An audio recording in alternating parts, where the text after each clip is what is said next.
Shabbat Shalom, Shana Tova.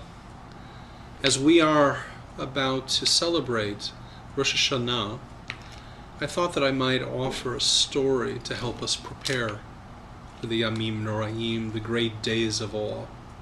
It concerns a Rav Zev Kitzis, who was one of the disciples of the Baal Shem Tov. As Rosh Hashanah approached, the Baal Shem Tov came to Rav Kitzis and said, "I want you to sound the shofar this year." Zev, he said, "What is important to me is that you study all of the kavanot, all of the meditations, all of the mystical literature attached to the sounding of the shofar, so that when you stand before the congregation on Rosh Hashanah, the mystical tradition will also be heard in the room through you, through the manner in which you sound the shofar. And we will all be raised up that much higher through the Tekiyah, the Shvarim, the Truah, and the Tekiyah Gedolah." Rav Zev was flattered, but he was also filled with trepidation. So day and night he studied. And as the day came, he hit on the idea that he would fill out a piece of paper and put notes down to the kavanot that he wanted to focus on during the sounding of the shofar, so that he would be ready.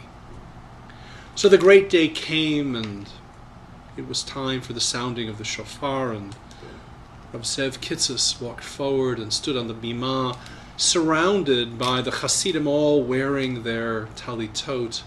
He looked over to the Baal Shem Tov, seated in his usual seat, beaming with that special spirituality that was so much a part of the man. Rav Kitzis reached into his pocket to retrieve the notes, and to his horror, he forgot to take them. He reached in his other pocket. And people were becoming impatient. They wanted to hear the shofar sounded, and so he raised the shofar to his lips, but he couldn't remember any of the kavanot. He was embarrassed. But he sounded each note, though he was crying inwardly. He went back to his seat. He covered his head in the talit, ashamed. Sometime during the Musaf repetition, the Baal Shem Tov came to him, and he put his hand on his shoulder, and he says, "Rav Kitzis, that was the most powerful sounding of the shofar that I've ever heard." He said, "Master, I forgot all the kavanot." And the Baal Shem Tov said, "You know, in the king's palace, in God's palace, there are many gates and doors and halls and chambers.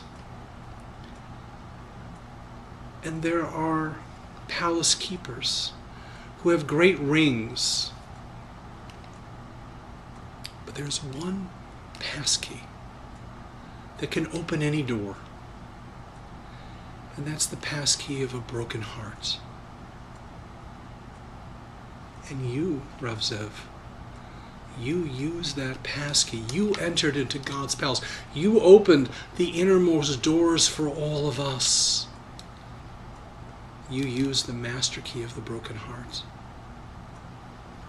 Friends, we're about to enter the palace on Rosh Hashanah, and we're going to try and open the doors so that God will hear our prayers, that God will allow us to make tshuva this year. All of us have had our own years, and during the course of that year we have had great joys, and we've also had disappointments. When we come to synagogue, come Wednesday night and Thursday, when we rise for the sounding of the shofar, let us make sure that we bring our heart of gratitude, but they're also willing to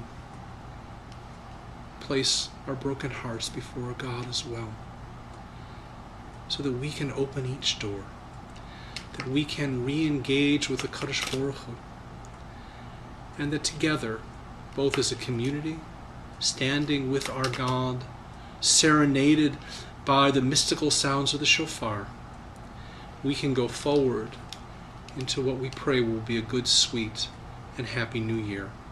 Shana Tova U'Metuka to you and your family.